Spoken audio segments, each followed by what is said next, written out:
Hello friends, आपके सामने इस वीडियो के अंदर मैं बात करूंगा हैप्पीएस्ट माइंड टेक्नोलॉजी लिमिटेड के आईपीओ से संबंधित। देखिएगा, इसके ऊपर अभी और भी वीडियोस मैं जो है शेयर करूंगा। तो इस के अंदर मैं इस कंपनी के बारे में आपसे बात करूंगा कि इस कंपनी को आप पहले जानिए कि ये कंपनी है क्या, और उसके बाद जो है मैं इसके फंडामेंटल्स के बारे में और इसकी जो आईपीओ से संबंधित जो डिटेल्स है वो भी आपके साथ शेयर करूंगा। तो इसका जो आईपीओ है वो 7 सितंबर को जो है ओपन होगा और 9 सितंबर तक जो है खुलेगा, यानी कि नेक्स्ट वीक के अंदर ये जो आईपीओ है आपको बाज़ार में सब्सक्राइब करने के लिए मिलेगा। अब देखिए, ये कंपनी 2011 के अंदर जो है ये बनी, और ये इसका जो निर्माण करने वाले जो व्यक्ति थे वो ऐसे थे जो कि वास्तव में एक तरीके की दूसरी बड़ी बेहतरीन कंपनी माइंडट्री को जो है वो प्रमोट करके आए थे। हालांकि वो एज ए प्रमोटर की हैसियत से वहाँ काम नहीं करते थे, लेकिन उस कंपनी को हेड करते थे उस समय जिस समय माइंडट्री का आईपीओ आया था। उसी तरीके से अगर आप ये बात करें तो ये जो कंपनी है उनके द्वारा प्रमोटेड है, और उस शख्स का नाम है अशोक सूटा। जो अशोक सूटा जी हैं वो 77 ईयर ओल्ड्स हैं, और करीबन जो है 5 दशक का जो है उनके पास एक्सपीरियंस है इस इंडस्ट्री का। और ये इंडस्ट्री जो है स्पेसिफिकली जो आईटी रिलेटेड इंडस्ट्री है उसके जो है वो एक्सपीरियंस्ड और बहुत सक्सेसफुल जो है प्रोफेशनल्स रहे हैं। अब ये जो कंपनी प्रमोटेड है, इस कंपनी के अंदर जो बिजनेसेस हैं वो किस तरीके के हैं वो देखिएगा। सबसे पहले तो डिजिटल बिजनेस सर्विसेज है, प्रोडक्ट इंजीनियरिंग सर्विस है, मैनेजमेंट सिक्योरिटी सर्विसेज, तो 3 तरीके की जो सर्विसेज हैं उसके अंदर ये जो कंपनी काम करती है। अब उसकी जो प्रेजेंस है वो भी आपको समझनी चाहिए। तो 157 एक्टिव कस्टमर्स हैं मार्च 31 2020 को, और उसकी जो है ग्लोबल प्रेजेंस है यूएस के अंदर, यूके के अंदर, ऑस्ट्रेलिया में, कनाडा में और मिडिल ईस्ट की कुछ कंट्रीज़ के अंदर। और इसी तरीके से ये जो कंपनी है इसके 3 सेंटर हैं जो कि एक्सेलेंस के लिए जो है जाने जाते हैं, जो कि थिंग्स एनालिसिस और आर्टिफिशियल इंटेलिजेंसी के साथ साथ डिजिटल प्रोसेस ऑटोमेशन पे है। तो यानी कि जो फ्यूचर में जिस तरीके का काम कंपनियां अभी करेंगी आईटी रिलेटेड, उस तरीके के सेगमेंट के अंदर ये कंपनियां काम कर रही हैं अभी भी। तो उसी सेगमेंट के अंदर ये कंपनी भी है, और इनका जो एक्सपोजर है वो वास्तव में रिटेल में, एजुकेशन में, इंडस्ट्रियल में, बैंकिंग एंड फाइनेंशियल सर्विसेज के अंदर, इंजीनियरिंग के अंदर, रिसर्च एंड डेवलपमेंट के अंदर, मैन्युफैक्चरिंग में, ट्रैवल में, मीडिया और एंटरटेनमेंट के अंदर जो है शामिल है। तो इस तरीके के जो सेक्टर्स हैं उनसे जो है डायरेक्टली इनका लिंक है। अब दूसरी बात हम करें कि ये जो कंपनी है ये किस तरीके से जो है प्रमोटर चला रहे हैं, तो इसके अंदर जो मेजर इन्वेस्टर्स हैं वो 2 इन्वेस्टर्स हैं। एक है अशोक सूटा जी और दूसरा है सीएमडीबी। ये सीएमडीबी कुछ नहीं है, सीएमडीबी का मतलब है जेपी मॉर्गन ने जो है एक एसोसिएट कंपनी बना रखी है, तो ये जेपी मॉर्गन है, आप समझ जाइएगा। तो बेसिकली ये जो जेपी मॉर्गन है और अशोक सूटा जी जो है अपने शेयर्स जो हैं सेल कर रहे हैं। इसके अलावा कुछ नए शेयर्स भी जो है सेल किए जाएंगे।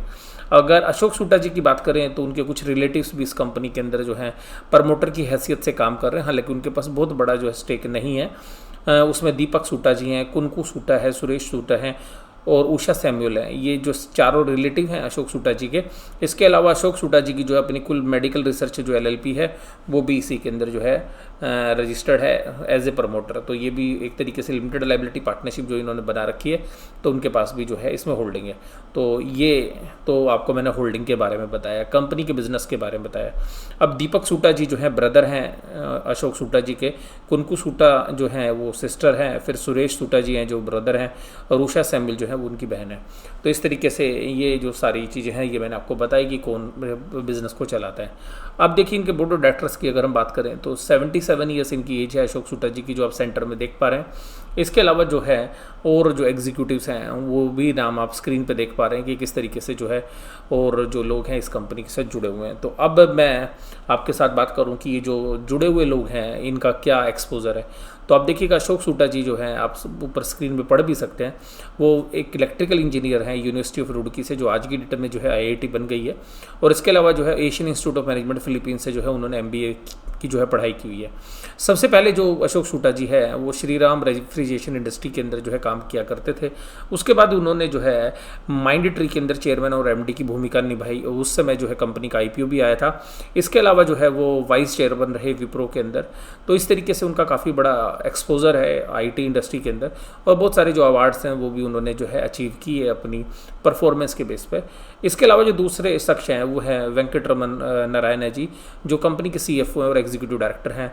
जो कि कर्नाटका स्टेट लॉ यूनिवर्सिटी से जो है लॉ की पढ़ाई की हुई है, बैचलर डिग्री है उनके पास कॉमर्स के अंदर। इसके अलावा जो है वो क्वालिफाइड और फेलो चार्टर्ड अकाउंटेंट है। तो इनके पास भी जो है 25 ईयर्स का एक्सपीरियंस है और इनको भी जो है IT रिलेटेड सर्विसेज में काफ़ी एक्सपीरियंस है, क्योंकि ये भी माइंडट्री ग्रुप की जो है कंपनी के अंदर जो है काम करके आए हैं। और इसके अलावा जो है अवनीत सिंह कोचर जी जो हैं वो यहाँ पे इनके पास जो काम करते हैं वो भी नॉन एग्जीक्यूटिव डायरेक्टर हैं कंपनी के अंदर, ये CFA हैं।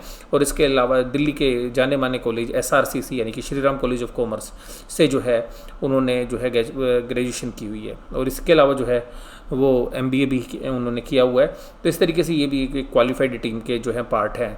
तो वास्तव में पूरी टीम ही आपको क्वालिफाइड लगेगी, तो उसी क्वालिफाइड टीम के अंदर ये भी एक महत्वपूर्ण भूमिका निभाते हैं। इसके अलावा जो अनीता रामचंद्रन जी जो हैं वो यूनिवर्सिटी ऑफ बॉम्बे से जो है उन्होंने मैनेजमेंट की पढ़ाई की हुई है, और हालांकि वो जो डायरेक्टर हैं वो इंडिपेंडेंट रूप से जो है काम करती हैं। तो इस तरीके से अगर हम बात करें कि कौन है मैनेजमेंट के अंदर, तो अशोक सूटा जी जो है वो प्रमुख हैं।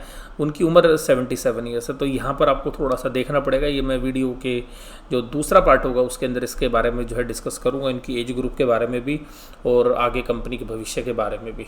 अब ये जो कंपनी है, ये जो कंपनी का निर्माण किया गया ये 2011 में किया गया, तो बहुत पुरानी कंपनी नहीं है, केवल 8-9 साल हुए हैं। तो एज ए इक्विटी इन्वेस्टर जो है ये जो पीरियड ऑफ इन्वेस्टमेंट जो है वो काफ़ी इंपॉर्टेंट होता है कि कंपनी ने कुल कितने सालों से इन्वेस्टमेंट की हुई है।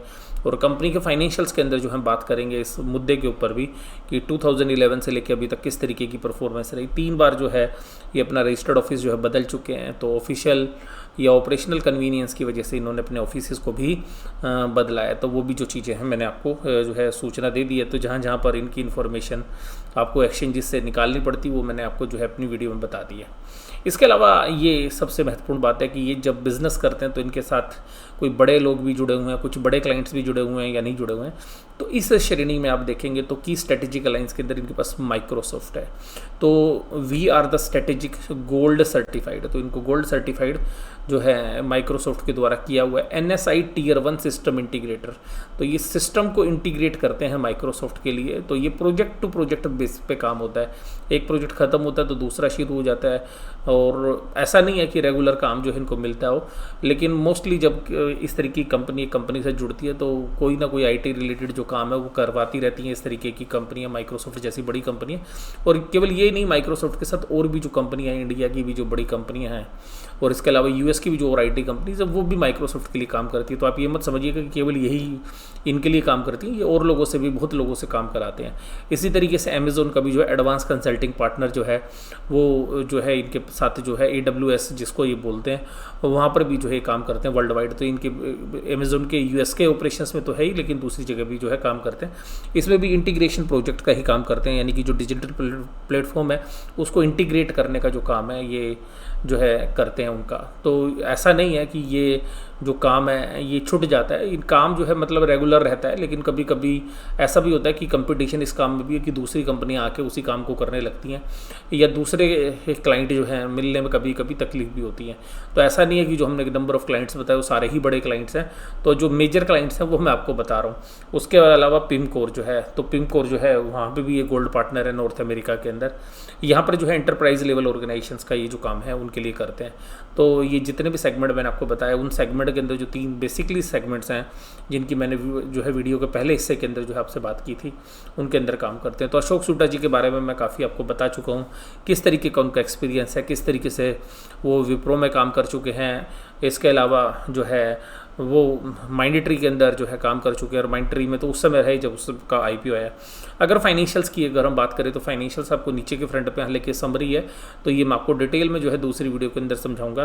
तो अभी आप देखिएगा जो लेटेस्ट इन्फॉर्मेशन हमारे पास है उसके अकॉर्डिंगली जो है इनको 7.1 मिलियन का जो है इनको प्रॉफिट हुआ था। तो करीबन अगर हम बात करें तो 72 करोड़ का जो है प्रॉफिट था इस कंपनी को पिछले साल के दौरान। तो ग्रोथ किस तरीके की रही है वो भी आपको बता दूं कि अगर ये 2018 से लेकर 20 तक की अगर हम इनकी बात करें तो रेवेन्यू की जो ग्रोथ है वो 20% की जो है करीबन रही है। हालांकि ईबिटा ग्रोथ जो है 285% का जो है रहा है। तो ये हालांकि इसके बारे में जो डिटेल में हम अलग से बात करेंगे। अब ये जो कंपनियां हैं ये किस तरीके का बिजनेस और भी इंडिया के अंदर जो है जानी मानी कंपनियां इसमें करती हैं। तो इसके अंदर देखिएगा जो TCS है वो 23 के पी पर चलती है। तो TCS है, दूसरी इन्फोसिस है, तीसरी L&T की जो कंपनी है L&TI वो काम करती है। तो L&T इन्फोटेक सिस्टम जो है वो यहाँ पर जो है 21 के पी पर है।